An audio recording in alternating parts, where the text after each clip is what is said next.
Uh, Now, looking at the number of students, and we are still counting, so I'm very happy that all of you attended and you are showing your support.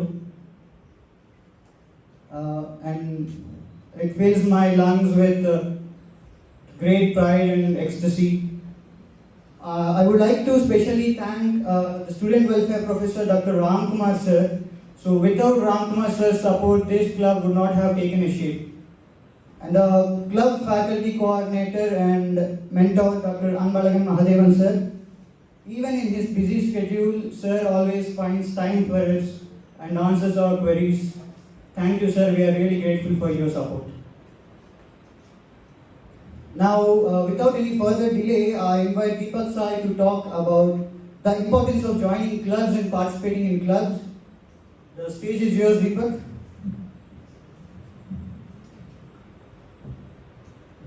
Namaskar. Thanks to Rohan for giving such a fantastic welcome address. Now let me introduce myself. I'm Pendial Deepak Sai from ELC second year. I'm an intern student IoT ambassador for our campus. So I would like to move to next slide. So importance of joining clubs and involving in extracurricular activities. Certain students think joining clubs might kill their valuable time and maybe get distracted from their academics by joining clubs. But it's the other way around. Joining clubs has numerous advantages and takeaways, provided you manage your time well for both the academics and extracurricular activities. Working on building strong communities both inside and outside of our working environment is super important.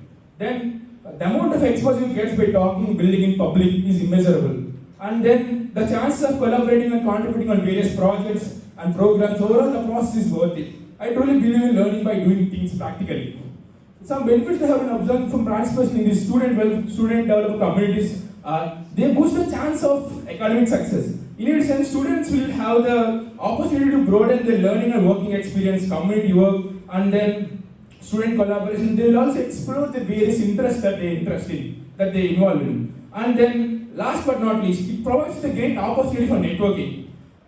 So, when it comes to networking, you will meet a lot of people from various industries and learn a lot of them. Science has shown the most successful people are also those who rely heavily on power of networking. Ultimately, pursuing your interest creates opportunities to connect with industry leaders or professionals with varying interests, which is critical to your critical growth. So, these benefits always inspires and motivates me to lead clubs. When you're looking for a job, you need to have more than just a CV on your CV, just more than academic activities or achievements. So, make most of any opportunities to pursue extracurricular activities. Now, let's watch our club trailer.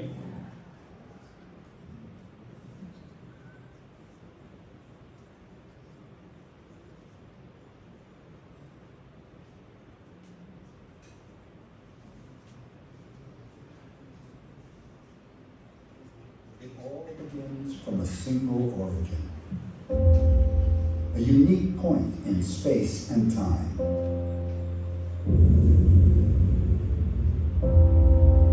This is the spark of innovation that fuels your most amazing breakthroughs.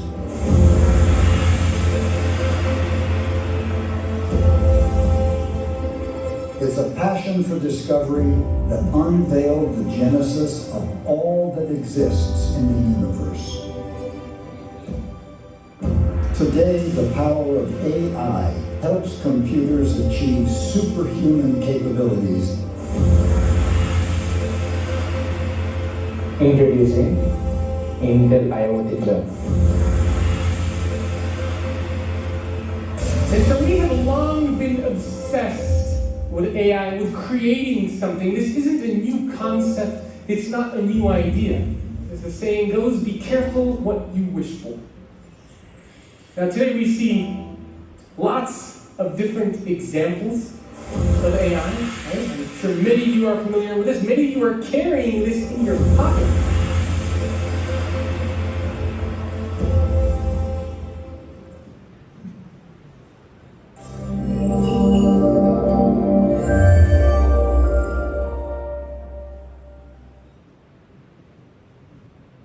Thanks for watching the trailer. So the question is It now, all begins from a single origin.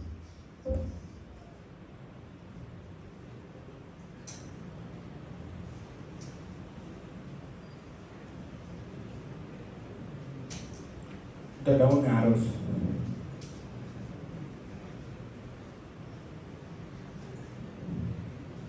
Next slide. So the question is, what exactly are the benefits we get on Intel with our campus? We also will get direct access to Intel developer tools like Intel DevCloud OpenVino, which I will explain in the next slide. So we'll also get great support from Intel directly. So what's in it for you? It gives you some tremendous industrial exposure to you in fields of AI, ML and IoT. You'll also able to participate in national-wide network of Intel clubs in various campuses. You'll also get selected to software. You'll also get selected software tools, projects, information receiving materials and resources from Intel directly. We are now coming to the most important parts of the Intel. I would like to move to next slide, please. So, what exactly is Intel DevCloud? It is an all-in-one destination to test the performance of your AI models on Intel processors on cloud. It is a dedicated space that allows the developers and engineers to innovate in production-ready space. Now, when it comes to OpenVino Toolkit, what is OpenVino Toolkit? Well, it is a free toolkit distributed by Intel. You can call it an ML optimization tool. And then you will get the Intel distribution open toolkit enables you to optimize, tune, and run comprehensive AI inference using the models optimizer included in it.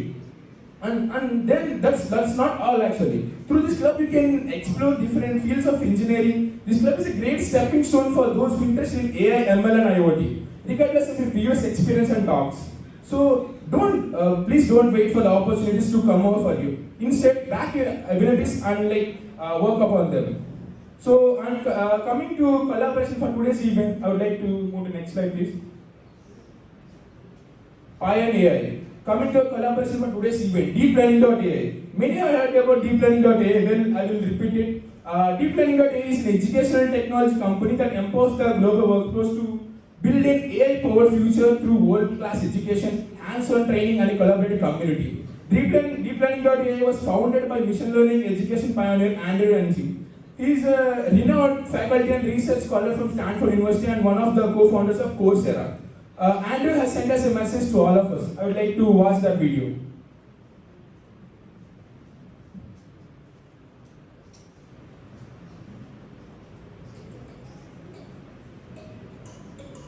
Hello, deep learners. I'm Andrew Moon, founder of DeepLearning.AI, and I'm excited to welcome you to a global deep learning community.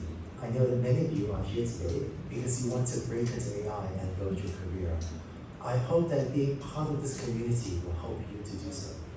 To give you a proper welcome, I'd like to show you around the DeepLearning.AI offices and meet some of the teams so we can see where it all happens. Oh, hi, Andrew. Do you want to tell our friends at Pine.AI what you do at DeepLearning.AI? Sure. Hi. What? I make articles and other media that help people learn about AI and help them understand the huge impact that AI is having in the world. Today, I'm putting together the next issue of The Batch, our weekly newsletter, and I'm looking for the biggest stories of the week to keep our readers informed. What's been the most surprising thing you've run into working on The Batch? How much is going on in this field? There is never a dull moment. You might think from the outside that machine learning engineers really understand everything about AI, but nobody understands everything about AI because this field is just coming to life right before my eyes as I put this thing together every week. All right, I know you're really busy, so I'll let you get back to it. Thanks. See you later. Let's go meet Kian, who helped me create the deep learning specialization. He's working on an exciting new project. Hey Kian, so do you want to tell the people at Pine.AI what you're working on? Yes, sure. I'm leading a project called Workera, focusing on helping people get offers in AI and navigating their career by testing their skills, preparing for interviews and certifying them, as well as matching and referring them to good jobs in AI. That's really cool. And what's the most exciting part of your day? The AI field is new, organizations and jobs are still misunderstood, so I'm excited to help people understand what different types of jobs exist in the field, what tasks they will work on, and what skills are needed to achieve those tasks. That's really awesome work. Well, it's nice chatting. And now let's go chat with Paul, who is on the product team.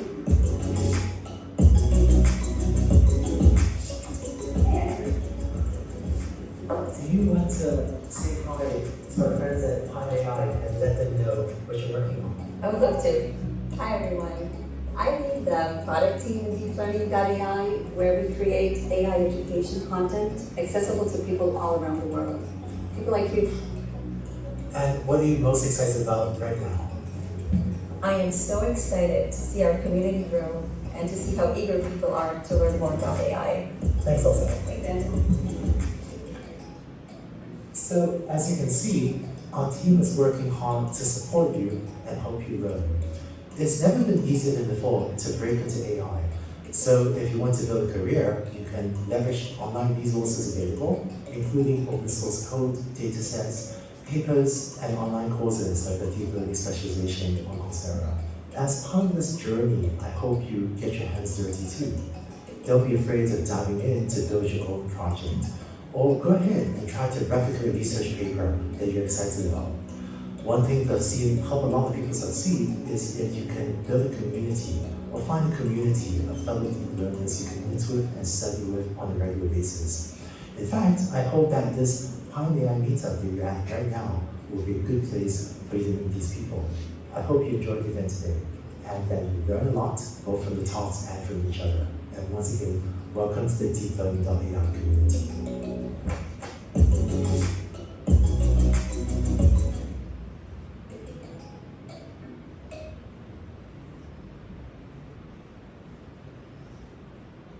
DeepLearning.AI has created high-quality AI programs and Coursera that have gained an extensive global following. So we are indeed very proud to have collaborated with such great organization in our first event itself.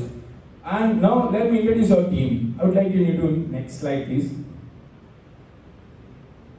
So let me introduce our faculty coordinator, Mahadevan sir. He is a great support for all of us from starting of a club. I would like to thank Mahadevan sir very much. And then we would like to move to next slide. So this is me, Intel IoT student ambassador. So again, I'm Vidya Deepak side. Thank you very much. Next slide, please. So these are our core team. Sandeep Rajakrishna Anna from third year CSC is our ML lead, and then Rutvik D Anna from third year CSC is our IoT lead, and Prem Sundar B, my friend, is AI lead. And Gautam Krishna T, who is our technical support lead, and then Rohan Kartikeya, he's my friend and event management lead one. And I would like to thank Zeddy for the constant support in the recent time, who is event management lead too. So these are our team behind. These are volunteers that we selected recently. So as they are in exams, so they couldn't work with us more. So soon we are expecting them to work with us more and make this type of events in future more.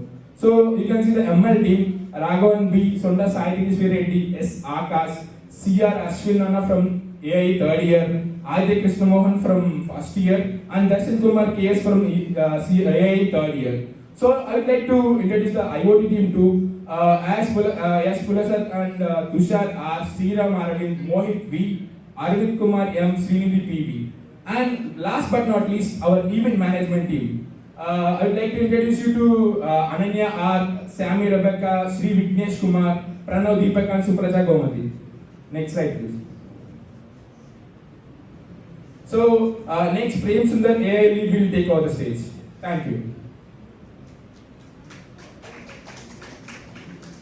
So a very good evening to all the friends and faculty present here. I am Prem Sundar from ESC second year, and I am the Artificial Intelligence lead of Intel IoT Club. So I would like to thank you all for being here despite the weather condition and your busy schedule with your exams. So thank you everyone for being here. So artificial intelligence, deep learning, machine learning, and IoT. These are some of the buzzing terms in present generation. So today in this session, basically, we'll be giving you a basic introduction to all these terms and also give you the applications of these terms. So firstly, let me start with artificial intelligence. So So artificial intelligence is nothing but the ability of a machine to learn and think like a human intelligence. So as you can presently see, artificial intelligence started getting into each and every technology, and somewhere or the other it started becoming part of our lives. So artificial intelligence are of three types. Firstly, we have artificial narrow intelligence. Secondly, artificial general intelligence, and thirdly, artificial super intelligence. So can you move to the next slide?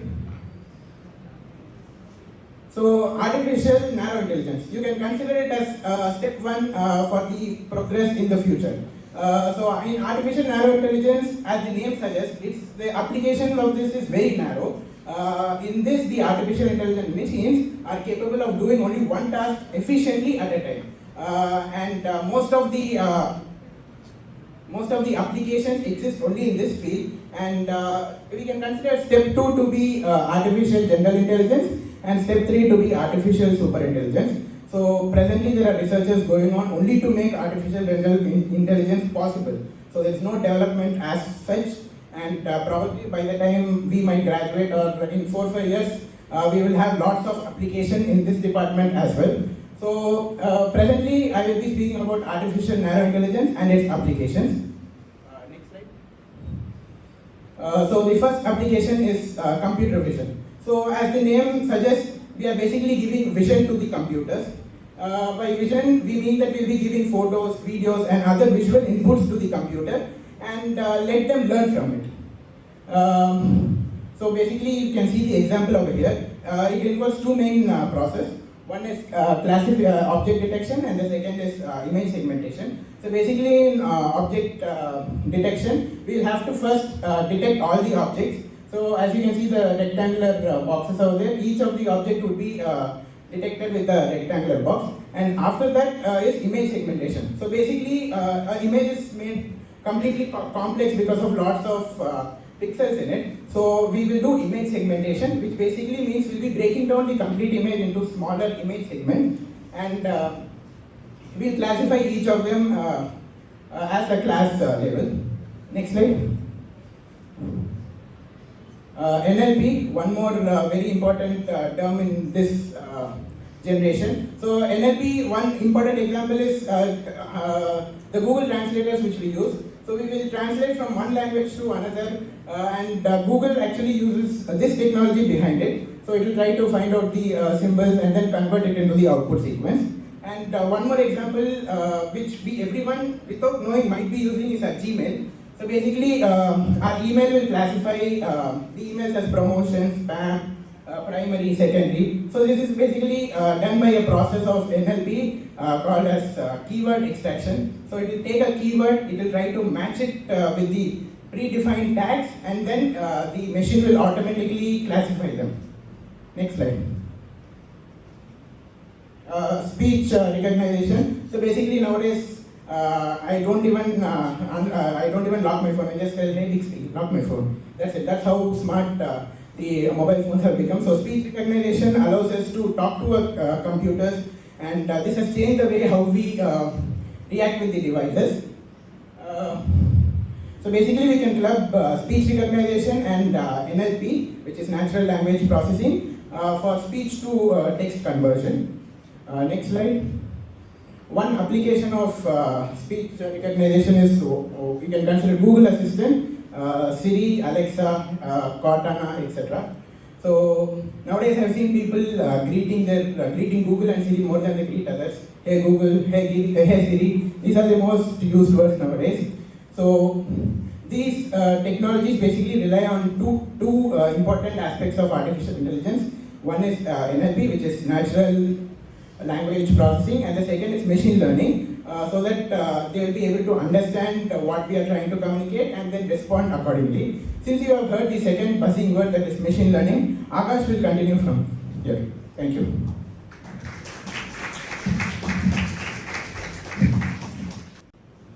So good evening all, Namah. Just like Prem said before me, machine learning is and has been a buzz in the recent past. Not only in the field of computer science, it's present in every possible field and every possible domains. I am pretty much sure that you all would have come across the word machine learning as a word or even as a technology, irrespective of the department to which you belong to, irrespective of the year in which you are studying right now. This boom in machine learning has kindled interest among the students like us to study and learn more about machine learning. Interest is good, I'm not saying anything about the interest. But without the interest, without a proper way, proper pathway or proper knowledge, it's harmful.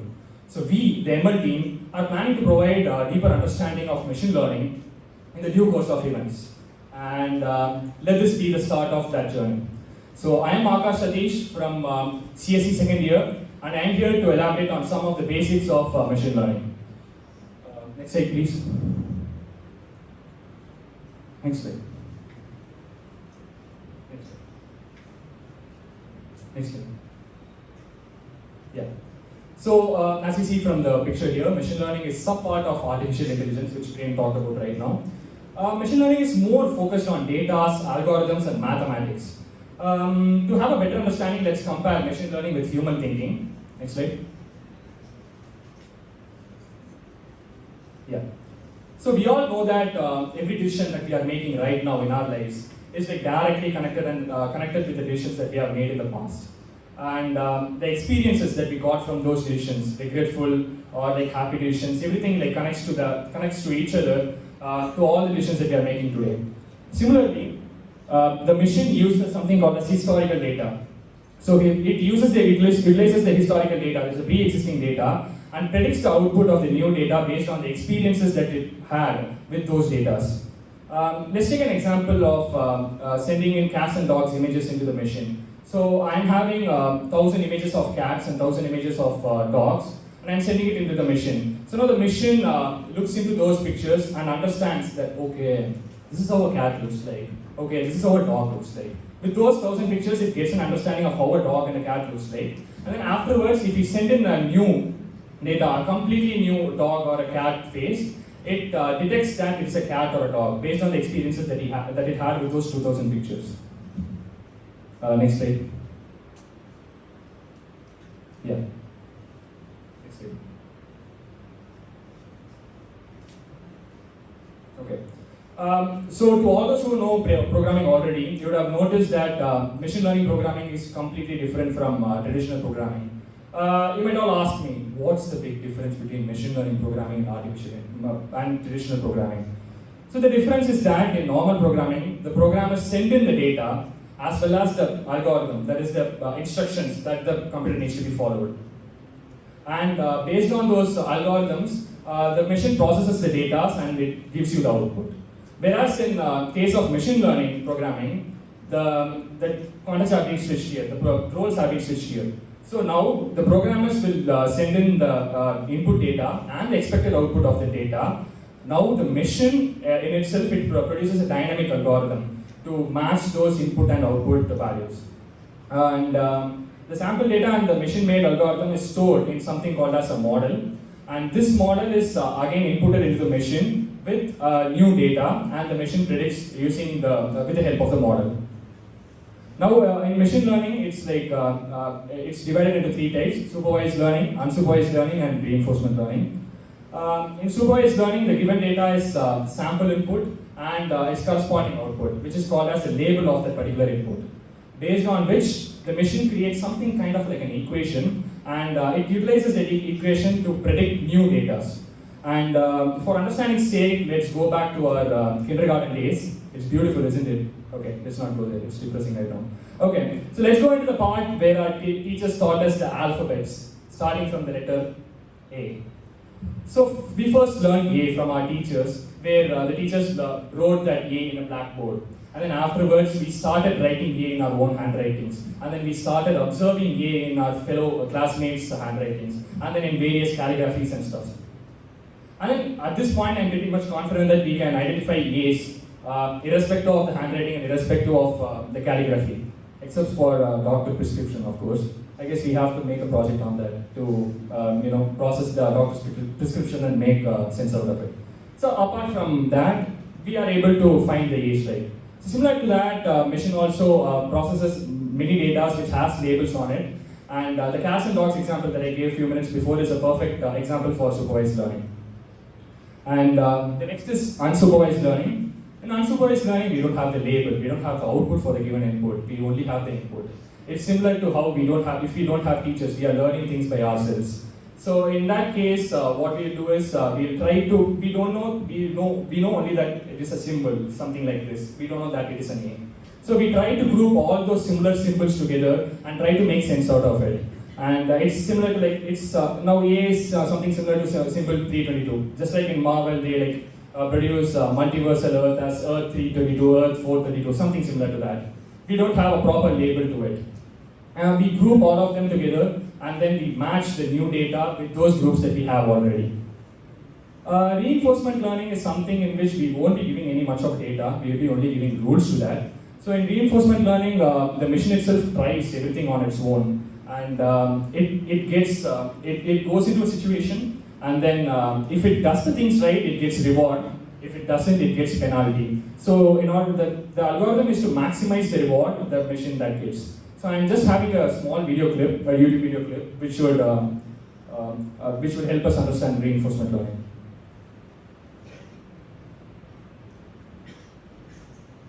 Yeah.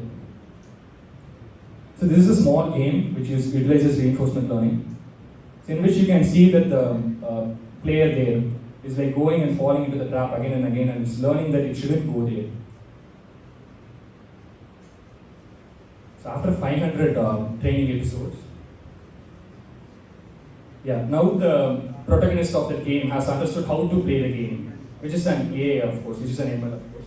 Yeah, so it's not going into the gap, as you can see. It has learned that it shouldn't go into the gap, it should start from that point and it should end at that point. Then only it can succeed in that particular game. Yeah. So that's it. I'll go to the next slide.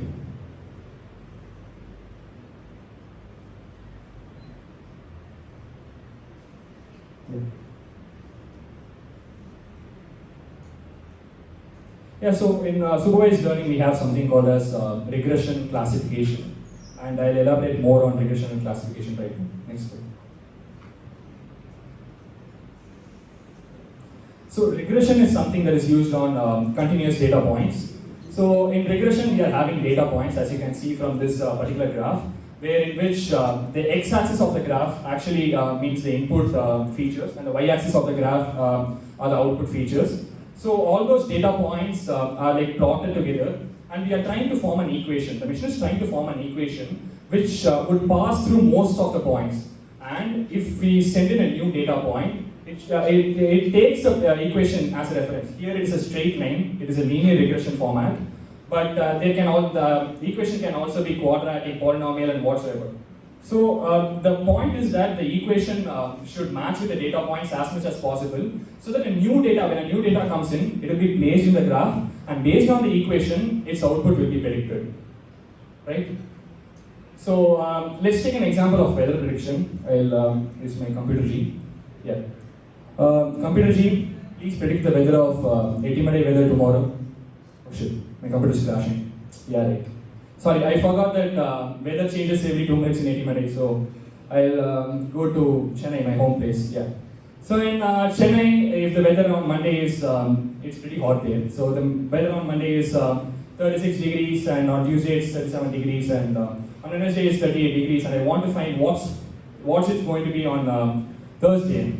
So that's how I plot the graph, and then try to find an equation. It's linear out there. It cannot be linear. It cannot be linear in different data. So it will say that, okay, on Thursday you'll be getting a 39 degrees Celsius. Be aware of that. No sunstroke. Okay.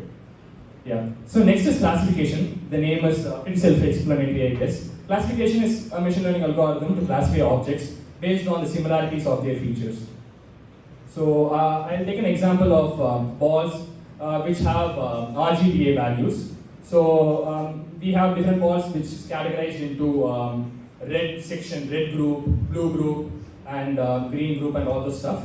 And now we get a new ball which is having a RGBA value of 256,0,0, and you know where it goes. It goes into the red region. So similar to that, for every input data, the classification algorithm classifies it into the existing group. If there isn't any existing group similar to that, it creates a new group on its own. Next slide. Yeah, these are the different ML algorithms. linear regression, logistic regression. Apart from these two regressions, there are other regressions like as I said, polynomial regression and exponential regression and all those stuff. And classification using supervised learning, we have decision tree and SVM and nail bias, which uses the Bayes algorithm, Bayes probability rule, which we studied in our higher school, and KNN, K nearest neighbors, which is also a classification algorithm, K-means and random forest. Next slide, please. Yeah.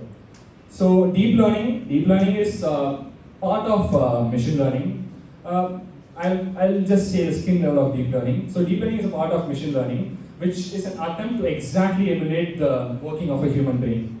As you can see there are like dots, and it is like connected with each other using lines. So those smallest unit of the deep learning model is called as a neuron, which is similar to the neuron that we are having in our brain. These neurons are grouped together to form layers like these. So this is like the input layer that we are having. So input will be given here, and these are like the hidden layers which we don't know what is going on inside it, similar to how our brain works. And this is the output layer.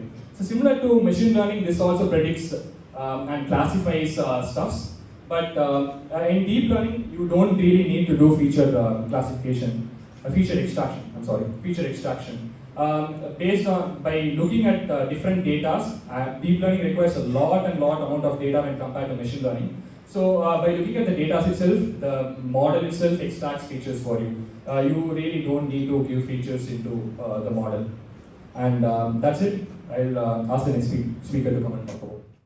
A very good evening to everyone here. I am Mohan of CCE. I am also part of the Intel IoT Club volunteer team, here to speak about what IoT is all about. Next.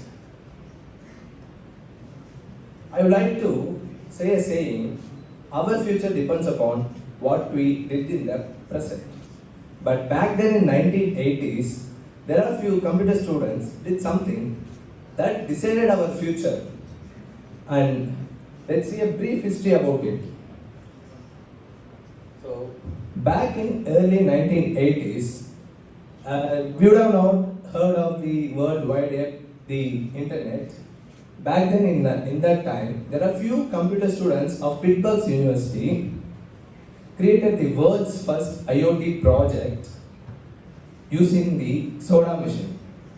They connected the soda machine to AppNet. That's the world's first prototype of working internet. And they collect the data, how the sodas are sold, and they made the soda machines according to it. And now fast forward to 2022, now over 8 billion devices are IoT devices. And the potential of IoT is only our knowledge of creating a new application for it. Next. So what exactly is IoT? IoT is a concept of connecting various devices to the internet and also to the other connected device, so that a proper complete automation can be done. And IoT is a giant network of various devices and also people, because people can control the environment in which the IoT devices are.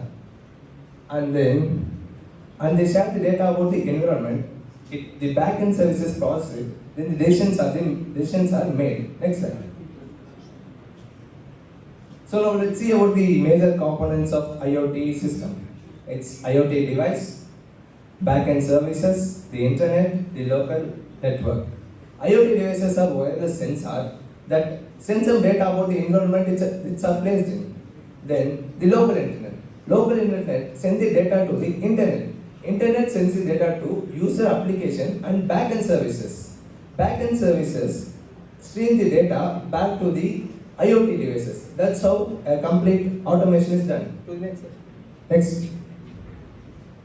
As you can see, various devices are connected to the local network, and a single data is sent to the internet, and it is sent to the backend services, and then those are sent to the user control and business data analytics. That's how IoT works. Next. So let's see about the jobs in IoT. In India, there are already 1,17,000 job openings for IoT, and Comparing to USA, and in USA, comparing to the India, it's over 300%. And as you can see the graph, in 2014, it was 300K IoT developers around the world. But fast forward to 2020, it's 4.5 million IoT developers around the world. Next. So, as I said already, I was saying in the beginning, our future depends upon what we did in the present. The decision you made to attend this event instead of relaxing after your exam is going to really decide your future. The future of IoT is by 2025 it is estimated that there will be 21 billion IoT devices around the world. And then smart cities. Don't just imagine about automating a hall. Just imagine automating a complete city. That's smart city. And the market of smart city are expected to be 676 billion by 2028. Then, and the next thing is, one technology, you may know that one technology may power another technology. And there is this technology which will completely power, and both are technology twin. Guess what it is? It's related to Facebook. It's actually metaverse. Metaverse are and IoT are technology twin. Both power each other. And there is also another technology which will power IoT. Let's take a situation. Imagine this smart city with only 2G connection. How it will be? It's a sick. The IoT is the other technology which is going to boost 5G is the other technology that is going to boost IoT. And there's also another technology which will boost IoT that is also related to this club. It's AI. AI, assume 8 billion devices around the world, and it will constantly send gigabytes of data. Can human process it? No. We need an AI and ML model to understand the data and process according to it. That's how a proper automation will work. And that's what IoT is all about. And IoT have much larger scope when other IoT, 5G and AI and metaverse get a boom. And thank you all for listening to me. I believe I'm audible to everyone. I'm feeling happy that you stood a chance to take part in this wonderful event. The club itself is a wonderful club because it is a beautiful amalgamation of two trending technologies, namely the IoT and artificial intelligence. Some of you may have got a confusion. Why are they trying to amalgamate or combine these two technologies which are totally different, belonging to two different disciplines? We say IoT, it is an interconnection of smart things which might belong to the domain of electronics, and artificial intelligence is something that is related to the computers. Where do they want to club these two things together? Do you have any answers for that? Maybe the student coordinator of the club can help you out in giving the correct answer for the question that I asked. What is the need for merging these two clubs? I mean, the two entirely different technologies. We have AI, IoT. Where do we want to club them? Maybe in the audience, if anyone knows the answer, you can maybe please stand up and your answers need not be correct.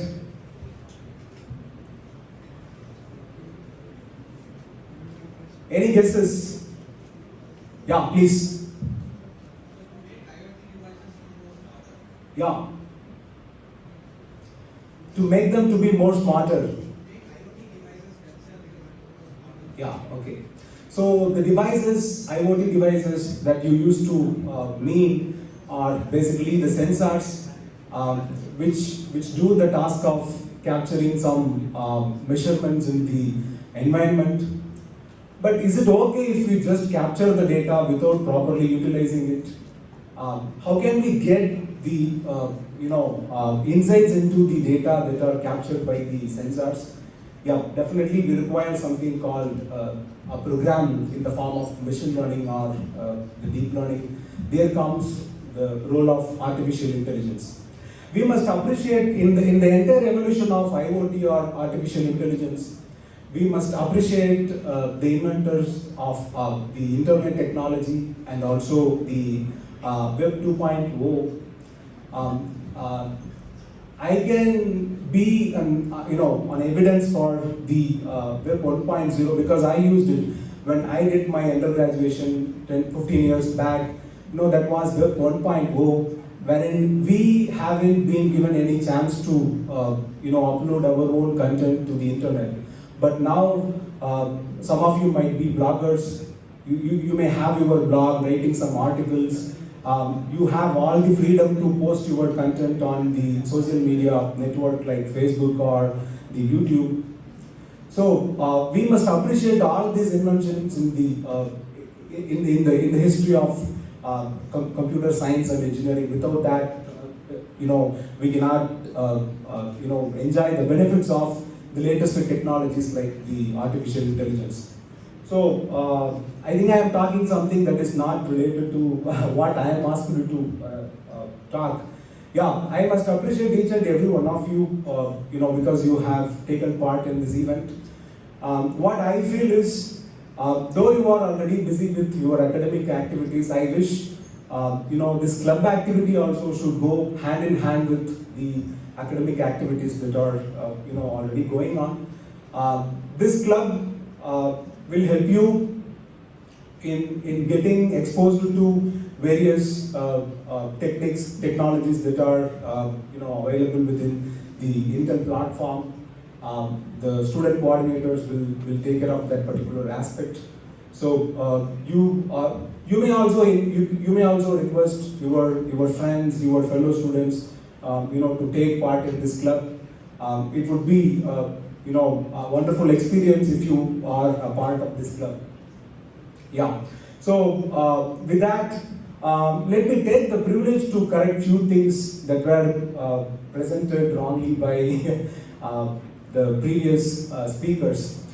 So it was said by Akash, I think, that when something is written by the doctors in the prescription sheet, we need a model or system to understand what is being written over there. I would like to tell you something about a technology called OCR. It is optical character recognition. That would allow you to, whatever the handwriting may be, in whichever form it may be a calligraphic one or something else, the model will be able to accurately predict what is being expressed in the calligraphic writing or the human writing. And the other thing, don't mistake me as if I am correcting your the things. So logistic regression is not a regression technique, it is a classification technique for that matter. And the K-means, in fact, is a clustering algorithm. So these are the few things, don't mistake me for that. Yeah, so that's it. I think the floor is open now for the rest of the events to happen. I would like to thank everyone once again for taking part in this event. Especially, don't think of this as the vote of thanks. This is not the right time to deliver the vote of thanks. Still some time is there. I would like to thank everyone, each and every individual in the club as a student coordinator, because the event is nicely happening now. So thank you very much, my sincere appreciations to each and everyone. And also, whoever spoke before, like starting from Pranav, then Akash, and recently it is, who is he? I'm sorry, I forgot his name. Someone who spoke about the IoT technology, Mohan. Yeah, they have given a fantabulous talk on the topics that they were asked to deliver. So fine, thank you very much once again. Yeah. So Mohan spoke about artificial intelligence and IoT, right? I would like to move to next slide, please. So there are four major artificial intelligence and IoT segments. So the first thing that will come to our mind, smartwatches. Even I'm wearing a smartwatch which can detect heart rate and give a data which can be used as a data science list. and then the AR VR goggles. Like we always want to watch roller coaster ride in VR, right? So that's when the artificial intelligence and IoT will come into play. And we all use AirPods and these things. So wearables has become part of our life in everyday activity. And then next comes the next slide, please. The smartphone. Now we are using Alexa. If I am too lazy, I want to turn on my light or I want to turn on my TV. Hey Alexa, turn on my TV. So the artificial intelligence and IoT, the combination of both technologies will present excellent things and will contribute a lot of things to this ongoing technology, right? So when it comes to smart speakers, IoT appliances and thermostats. So in US there is more use of thermostats than India. And then next comes the third slide. Smart city. Some cities like Dubai, Oslo, these are one of the smart cities in the world where you can find everything connected to internet and smart things. So the part of the role of IoT and machine learning in the smart cities will they will consume, they will save energy, they will save water, they will save electric consumption, etc. So we can use a mix of artificial intelligence and IoT in smart grids, smart street lights, and then smart public transportation. When it comes to smart street lights, our student welfare professor Ram Kumar sir asked me to conduct few projects through our club, where he holded some ideas, he presents some ideas where we can implement smart streetlights in our Amrita campus. Like if any of you have the idea of any ideas you can come up with, so we'll support you. I'm an Intel student ambassador. I can request Intel to provide the hardware and software support. If you have the idea, we'll have the software and hardware, right? So then comes the fourth part. Smart industry, industry 4.0, that is the next buzzing word actually. So when you use artificial intelligence and IoT, they can change everything in manufacturing industry. So from manufacturing to supply chain and transportation, everything is a build of everything is now converting into artificial intelligence and IoT, which is AIoT. So when it comes to smart industry, we also have a few labs in our campus, right? So we can come up with any new ideas which can help automate our campus environment, or it can be useful to public too in society, where it will bring a major impact or minor impact. Please come up with the ideas. If you have any idea, please reach out to our team. We'll analyze the idea and we'll submit the project to our campus and as Intel as well. Not only Intel, we can request the companies like DeepLearning.AI and other companies to collaborate on this. Then comes the next slide. Start building your ideas in IoT and AI. So some of the themes like sustainability, cost saving, conservation, optimization. People who are living in hostels, they will leave their fans and lights on, right, before going to class. So something that we can help to a campus, to our environment to save energy. Please come up with those ideas. And then next slide, please. So as of now, we saw AI, we saw machine learning, we saw a bit of deep learning, right? Actually, data science is half part of AI, machine learning and deep learning. So data science is something that we can make use of to train machine learning models. So there are a few steps in machine learning. Let me say there are multiple steps. You can divide the steps into 6. Data cleaning, data processing, and then we can get the prediction score, and then recleaning the data to get the more prediction score. There are lots of steps involved in machine learning, where we will cover those in the next events of our club.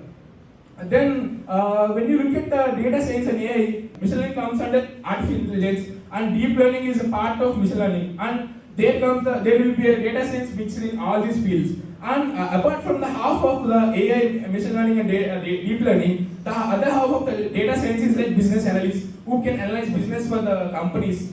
They can predict the sales and improve the sales, right? And then I would like to thank everyone for appearing this event. Our club, this is the first event for everyone speaking on here, everyone connecting here. I'm first time getting on the stage. So we'll go to the next one, which is a quiz. I request you guys to submit the quiz as soon as possible, because the one who submits the first and with the correct answer will win. So we have some prizes. I would like to request you to go to the next steps.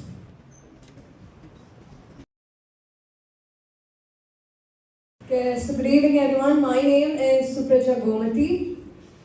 And I'm Sri Vignesh Kumar from management team. Yeah, both of us are from the event management team. And now we are here to give instructions for the quiz. So first open your mobile and join the given link, which is https://joinmyquiz.com. Please note you'll have 5 minutes time duration for opening the link and joining in it.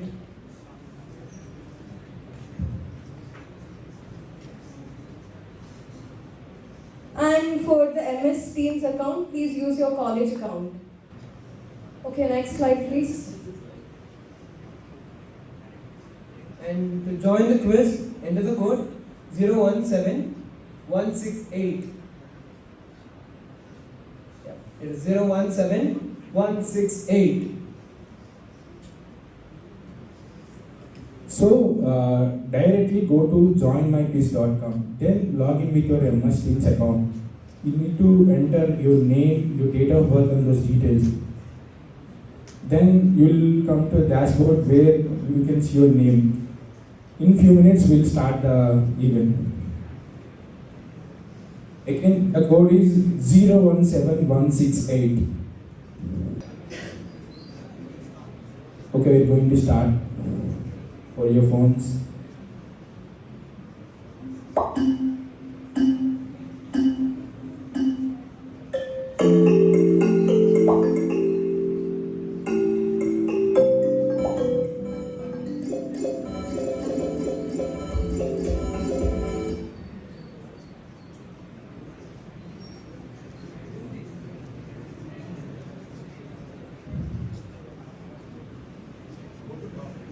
So the first one is Hariharan R, Sumit Kundu, Rohit, SM Ajay Vikram, Damati Guru.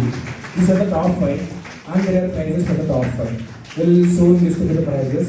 Before that, my friend Gautam will speak. Good evening everyone. This is Gautam from ELG second year. I am basically technical lead of Intel IoT Club, and thanks for being our partners and investing your time in learning the basic concepts of AI. Software is, as we all know, software is a tangible part of our daily life, which we come to realize after a widespread of smartphones. While hardware updates require immense resources, while software, on the other hand, software updates can be updated in a blink of an eye. So these updates ran out a typical code, and bug fixes can bring a ton of smart code that is attempting to replace all the things in our vicinity. So while the section is on education of AI is already integral part of our daily life, we must definitely understand to keep ourselves educated and be ready for opportunities the world might throw at us.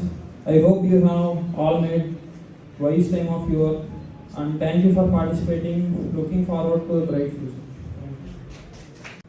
Hariharan, Sumit, Rohit, SM Ajay Vikram, Gamati Viru. Please come on to the dais.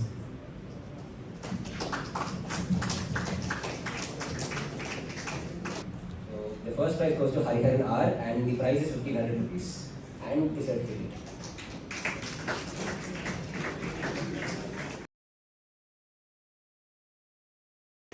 The second prize goes to Sumit Kundu.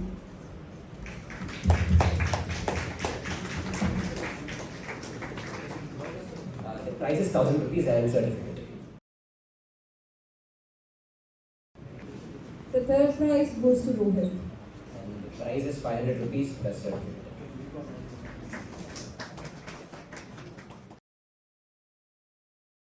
Yeah, and fourth and fifth prize winners will get only certificate. Yeah, The fourth place goes to Ajay Vikram. The fifth place goes to Akash.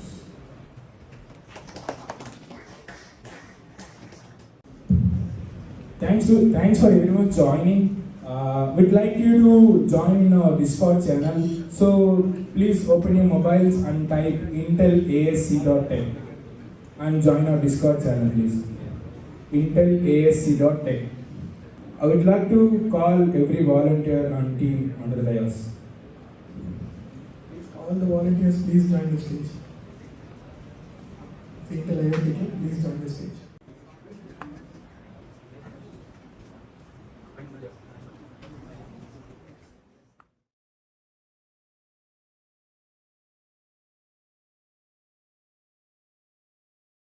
Guys, thanks for joining. This is our first event. I hope it went well. We'll get a link from DeepLearning.AI soon. Please fill that feedback on us. Namachivaya, and thank you all for being a part of this event. Thank you once again. We are winding up now.